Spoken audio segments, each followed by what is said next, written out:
Existe un dicho que en lo personal no me convence del todo. Aquel dicho que sale de pronto cuando estamos hablando de historias paranormales y que alguien de repente dice, mejor ténganle más miedo a los vivos que a los muertos.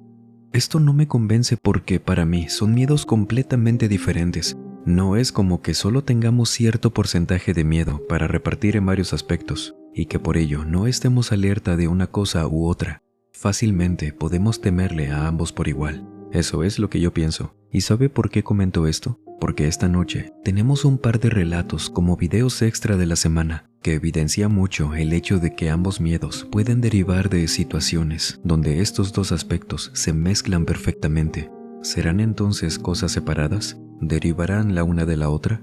Bienvenidas damas, bienvenidos caballeros. Vamos a aprovechar que ya estamos por aquí y permítame acompañarlos durante cualquier actividad que estén realizando o pónganse cómodos. Vamos a desconectarnos un ratito del estrés y de la prisa del mundo exterior y mejor preparen y acompáñenos con la bebida de su preferencia y una persona anónima, quien desde México no nos comentó en dónde, nos cuenta esto.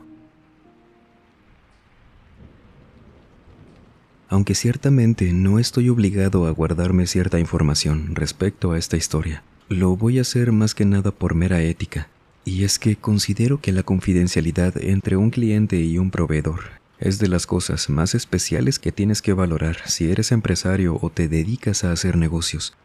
Además, esta persona no hizo nada malo, por el contrario, de alguna manera quería enmendar un problema que él no ocasionó, y para mí eso es de admirarse mucho, ya que del mismo modo lo hacía con la intención de cuidar su establecimiento, por lo que no entraré tanto en detalles y espero al final puedan entender. Primero es necesario que sepan que desde que terminé la preparatoria me interesé en el aspecto sonoro, principalmente en una ingeniería de audio, ya que siempre fantaseé con poseer mi propio estudio y producir música, doblaje, podcast o lo que fuera, con tal de relacionarme a eso.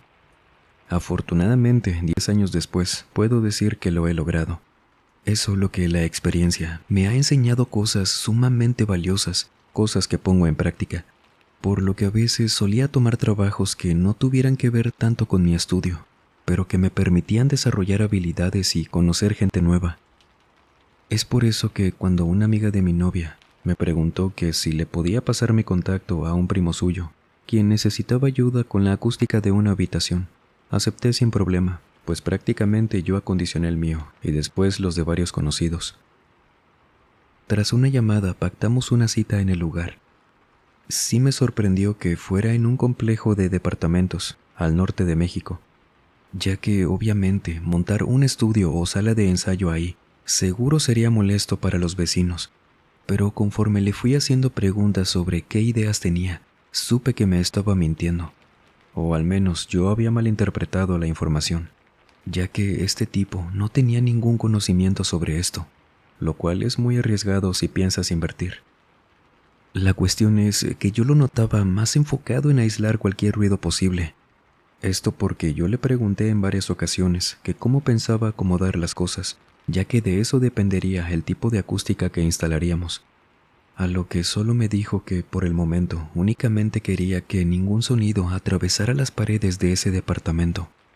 Uno que, de hecho, quería aislarlo por completo, no solamente una habitación. De hecho tenía muy pocas cosas, no tenía tantos muebles, parecía que apenas lo iban a limpiar, como si hubiera estado solo por unos meses, sin ningún inquilino. Continué con mi asesoría, no sin antes aclararle que no podía darle una cotización estimada, ni un consejo específico si no me daba un poco más de información de para qué tipo de ruido lo quería. Pero a él no parecía importarle, él solo quería asegurarse de que ni un solo ruido saliera de ahí. Entonces hice lo que pude, dándole varios precios en base a los diferentes planes que podía realizar. Y yo no sé, tampoco me dijo cuánta capital tenía para esto, porque no parecía importarle lo que se podía gastar, que no era tanto, pero sí quería los mejores materiales, y considerando que quería aislar el departamento completo, me dijo que sí pagaría lo que fuera necesario, que ahí sí se incrementó un poco más, y él decía que con que no saliera ni un solo ruido era suficiente. Por último, le pasé el contacto de varios conocidos que se dedicaban a la instalación de lo que requería. Ya habiendo dejado en claro todo lo que iba a necesitar, que sí fue algo costoso, como les dije, por la elección y la cantidad de los materiales. Yo le ofrecí varias alternativas, pero él se quiso quedar con lo más caro. Mi trabajo ese día fue solamente ser intermediario y asesor.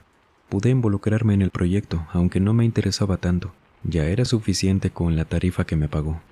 Sin embargo, le aclaré que si era necesario que yo participara, lo haría. Solo necesitaba que me diera más detalles sobre qué quería hacer, cuál era su proyecto.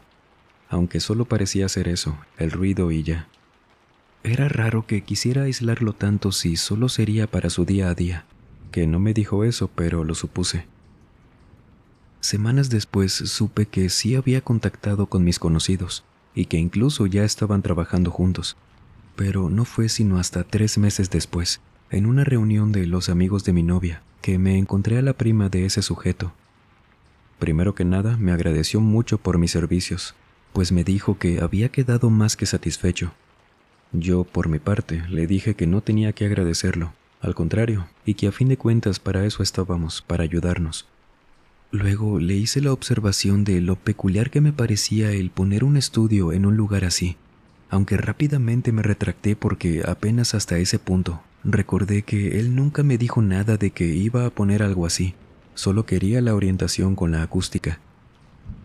No sé si la amiga de mi novia se dio cuenta de eso, pero muy quitada de la pena me explicó de qué se trataba todo, ya que ella es una de esas personas que no pueden guardarse nada. A ella le fascina el chisme y pues con eso fue suficiente para que me dijera. Es que él no quiere poner nada en ese departamento, no quiere que se le vayan los inquilinos. Al escuchar eso me di cuenta de que no tenía idea de lo que estaba pasando, porque yo ni siquiera sabía que este sujeto era dueño de aquel complejo. He ahí por qué el dinero no era un problema. Entonces le pregunté que de qué se quejaban los vecinos y el por qué yo fui a trabajar ahí. Y fue cuando se sinceró aún más con nosotros, diciendo que su primo había adquirido ese edificio hace un par de meses por medio de un traspaso de un socio que tenía dificultades económicas, solo que no sabía de uno de los principales problemas de ese edificio. Y es que de vez en cuando, de manera aleatoria, en algunas noches, se escuchaban de repente gritos muy horribles, desgarradores, nos decía ella, y que venían de aquel departamento, el del cuarto piso donde estuve yo. La amiga de mi novia nos apartó un poco de los demás y nos contó que en ese edificio, hace ya un par de años, de aquel entonces que trabajé para este muchacho, una chica le quitó la vida a su novio en un arranque de celos, creyendo que éste la engañaba. No sabían si la chica tenía algún tipo de condición mental o simplemente fue un arranque, aunque a lo que llegó dejaba claro que sí tenía problemas. Ella nos contó que todo esto lo supo porque su primo se lo contó directamente, que ella le arrebató la vida ahí mismo, en ese departamento, y a pesar de que los gritos del muchacho pidiéndole ayuda a algún vecino fueron escuchados por varias personas, por más que llamaron a la policía, las autoridades no alcanzaron a llegar a tiempo para rescatarlo, pero al menos sí para arrestar a la muchacha. Nadie de los que estuvieron presentes esa noche y fueron testigos de ese horrible suceso, nadie de ellos se quedó por mucho tiempo más para vivir ahí. El terror que les provocaba ese recuerdo y que semanas después comenzaran a escuchar gritos en ese departamento, por más que estuviera solo, fue más que suficiente para que buscaran otra opción, que claramente afectó al negocio. Llegaron nuevos inquilinos, pero tarde o temprano se volvían a escuchar gritos de allá, de arriba, por lo que esa gente que recién había comenzado a rentar ahí también se iban, y por eso ese edificio tuvo ese traspaso. La misma situación le empezó a pasar al primo de la amiga de mi novia. Él personalmente escuchó los gritos de un hombre. Él no se quedaba en ese edificio, pero resulta que una noche que llegó ahí para revisar unas cosas, él escuchó como alguien estaba gritando, muy horrible desde arriba. Fue corriendo con un amigo suyo que lo acompañó y cuando llegaron al cuarto piso, a ese departamento en específico que era de donde escuchaban eso, supo que era verdad lo que decían los vecinos, lo que ya le habían contado quienes se lo dejaron. Esto llegó a tanto que tuvieron que bajar los precios de las rentas para convencer a los que se habían quedado de aguantar un poco más, maniobra que les funcionó por un par de meses. Es solo que era tanto el miedo que sentían los inquilinos al escuchar aquello. Esos gritos recorriendo los pasillos, unos que se escuchaban hasta el primer piso. Y la gente pues eventualmente se terminaban yendo.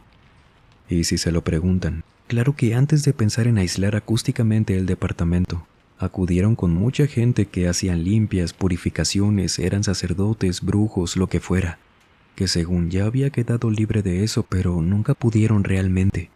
Eso se seguía escuchando. Yo no sabía si lo que le hizo al departamento podía ayudarle con eso, aunque en teoría sí debería.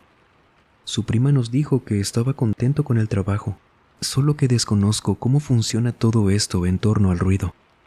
Y la amiga de mi novia dijo que aunque no pudieran deshacerse de eso que quedaba en ese departamento, con que no se escuchara nada era suficiente. Es por eso que me llamaron. Eso me hizo sentir aliviado y con una carga menos. Aún así, le dije que podían contar conmigo para lo que fuera, y de todo corazón deseaba que las cosas se solucionaran. Ya después no supe si esa estrategia les funcionó. Solo supe que al cabo de unos años, él también traspasó ese edificio. No tengo idea si fue por lo mismo o no, y uno pensaría que este tipo de empleos jamás te llevaría a conocer historias así. Sin embargo, soy la viva prueba de que nunca debes subestimar tu futuro. Pero bueno, al menos eso es algo que puedo agregar a mi experiencia laboral en cuanto a este tipo de historias. Es a lo que me refería hace un rato, que muchas situaciones paranormales derivan de un tiempo en que la gente con vida algo hizo para que esto se siguiera manifestando, que por supuesto son un montón de cosas que irlas mencionando una por una nos haría quedarnos aquí por un buen rato. Por ejemplo, en este caso, ¿qué aspectos se llegaron a mezclar para usted? Mientras lo escribe, vámonos hacia los límites de Jalisco y Nayarit, México. Jeremías Lozano nos cuenta esto. No tengo idea de que si en este caso la frase «tenle más miedo a los vivos que a los muertos» pueda aplicar. Conforme vayan escuchando este relato, que fue vivido por mi novia, quien me dijo que se los compartiera en este canal, quizás entiendan a qué me refiero con que no sé si esta frase aplique aquí. Ella trabajaba hace unos 6 años en una farmacia que se encuentra en una avenida que más adelante desemboca en la carretera que te lleva a Nayarit. Si bien la ubicación de esta farmacia no llega a ese punto de ser pura autopista, sí está a un par de kilómetros de que empiece, por lo que a veces se encuentra algo desolada, lo que sí suele ser intimidante, más que nada en las noches. Afortunadamente, a ella nunca le pasó nada malo, ya que esto va más de algo que atestiguó y que por lo menos alcanzó a reaccionar. Ella siempre trabajó en el turno de la noche. Se quedaba completamente sola en ocasiones, y en una de esas jornadas, de pronto, llegó una chica de unos 23, 25 años, quien desde que llegó se veía distraída. Decía mi novia que la veía como si solo hubiera ingresado en automático, sin saber bien qué comprar. Mi novia le preguntó que si buscaba algo en especial, y esta muchacha se acercó titubeando a la zona donde vendían comida. Con esto quizás sepan a cuál farmacia me refiero, La Cadena. Y esto es debido a que muchos conductores pasan largas jornadas manejando y se detienen en cualquier establecimiento para descansar y comer algo. En fin, el punto es que la chica le preguntó por una comida rápida que vendían ahí. La cuestión es que no había nada cocinándose en ese momento, por lo que mi novia le dijo que tomaría una media hora prepararlo, aconsejándole que si en realidad quería comer algo un poco más completo, que no fueran papitas, galletas y que tuviera prisa, podría dirigirse a un restaurante que se encontraba a unos 3 kilómetros más adelante. Ella me contó que como que esto no le agradó mucho a la chica, quedándose unos minutos más ahí, hasta que se retiró. No compró nada. Con el pasar de los minutos, mi novia se preguntó si debía poner algunos alimentos a calentar, para que no volviera a pasar lo mismo con otro cliente. No había tenido mucho movimiento esa noche y la comida se podía secar porque la dejaban en estas vitrinas que son para conservar la comida caliente, y si nadie se la comía en un rato, se secaba. Ella pensaba en esto, pero también tenía muchos pendientes y se puso a terminarlos. Luego, tras unos 10 minutos, aquella chica regresó. Se acercó preguntando por la comida, de manera que mi novia se sintió avergonzada porque no había preparado nada. Así que le prometió que ahora sí lo haría. Le dijo que no sabía que iba a regresar, pero aún así esto le tomaría unos 30 minutos. La chica se quedó pensando y se retiró, sin decir nada otra vez. Aún así, mi novia hizo lo que prometió y siguió con lo suyo. Después de un rato salió a tirar la basura, cuando se dio cuenta de que en el estacionamiento, pero por la parte lateral donde no tenía mucha visión desde el interior de la tienda, ahí estaba la chica en su auto, y enseguida de ella también había un coche estacionado, en el cual había un hombre que la miraba muy fijamente. Dice mi novia que este señor estaba sujetado al volante, como inclinado hacia el frente, como si lo estuviera sosteniendo con mucha fuerza, con el auto apagado, que no le quitaba la vista de encima a aquella chica, a pesar de que mi novia pasara cerca de ese otro auto. Cuando mi novia vio cómo estaba esa chica, muy incómoda, asustada, sin querer voltear ni a verla a ella, entendió. Supo que ella no buscaba algo de comida sino ayuda. Pensaba en que por qué no le dijo nada, por qué no se quedó adentro y ya verían qué podían hacer. Inmediatamente se dirigió al auto de la chica, tocándole la ventana y diciéndole que la comida ya estaba lista, esto a pesar de que no era cierto. La chica se sorprendió y la siguió rápido, bajándose de su auto. Una vez que entraron, mi novia cerró las puertas con candado y le preguntó sobre aquel sujeto. A lo que esta muchacha, ya más que nerviosa, llorando, desesperada, le dijo que ese hombre tenía siguiéndola desde hace unos kilómetros, porque se lo encontró en una tienda de autoservicio. Ella, mientras cargaba gasolina, vio que este hombre estaba estacionado a la orilla de la gasolinera, que solo se dio cuenta de que estaba ahí porque dijo que sintió la mirada pesada de alguien. Se puso a voltear para todas partes y que vio a ese hombre, en su auto, sacando la cabeza por la ventana. Mi novia me contaba que la chica, muy alterada, le decía esto cerca de la caja donde ya no veían a ese auto, que la muchacha decía que cuando vio a ese hombre en la gasolinera, él estaba sacando la cabeza por la ventana, como torciéndose para poder ver hacia atrás, ya que su auto estaba enfrente de ella, pero a la orilla, algo lejano. Y cuando comenzó a conducir, se dio cuenta de que venía detrás de ella. Intentó llamar por teléfono, pero su celular se había quedado sin batería y no sabía a quién acudir. Dijo que pensó muy tarde en quedarse con la gente que despachaba en la gasolinera y solo siguió conduciendo hasta que llegó a la farmacia. Apenas le dijo esto, mi novia llamó a la policía y resguardó a esta chica, dándole agua y unas barritas para que se calmara, cosa que sí funcionó, porque ella entendió que ya estaba a salvo. Cuando llegó la policía, que para suerte de ellas no tardaron mucho, atendían rápido esto porque era de madrugada y aparte habían llamado directamente de la farmacia. Ellos, al llegar, revisaron el exterior y al llamar a mi novia y a la muchacha, salieron al estacionamiento. Ellas le explicaron de nuevo a los policías lo que pasó, señalando ese auto que luego los policías les dijeron que ese automóvil no se podía mover.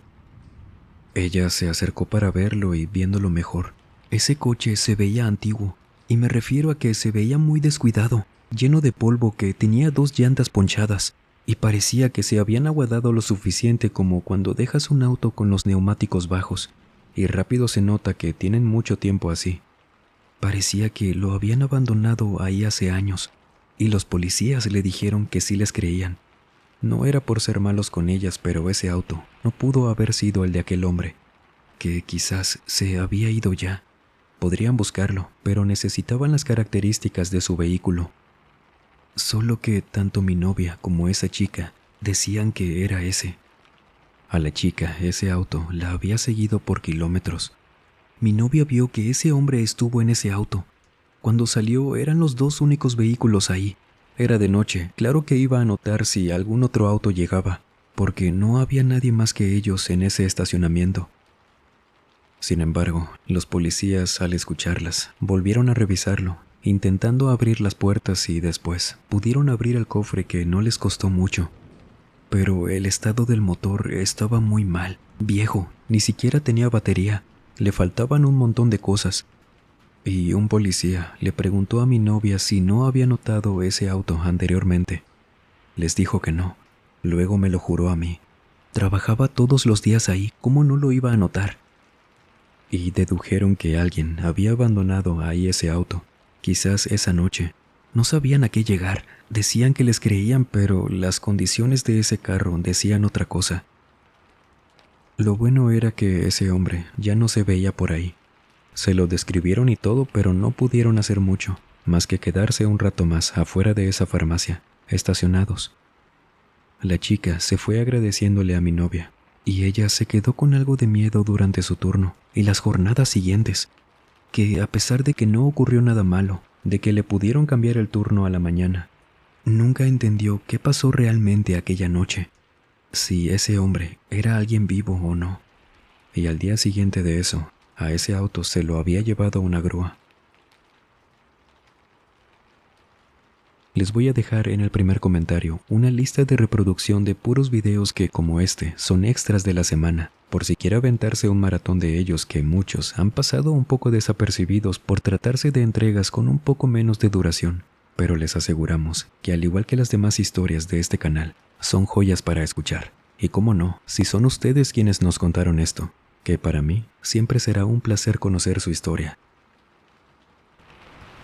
O si usted tiene algún relato para contarnos, por favor escríbanos a través de cualquier medio que le facilitamos en la descripción o en el comentario fijado. Siempre es un gusto. Y sin más por agregar, les mando un muy fuerte abrazo. Nos vemos en el próximo video. Y el último en salir, por favor, apague las luces y cierre las puertas del mausoleo. Buenas noches.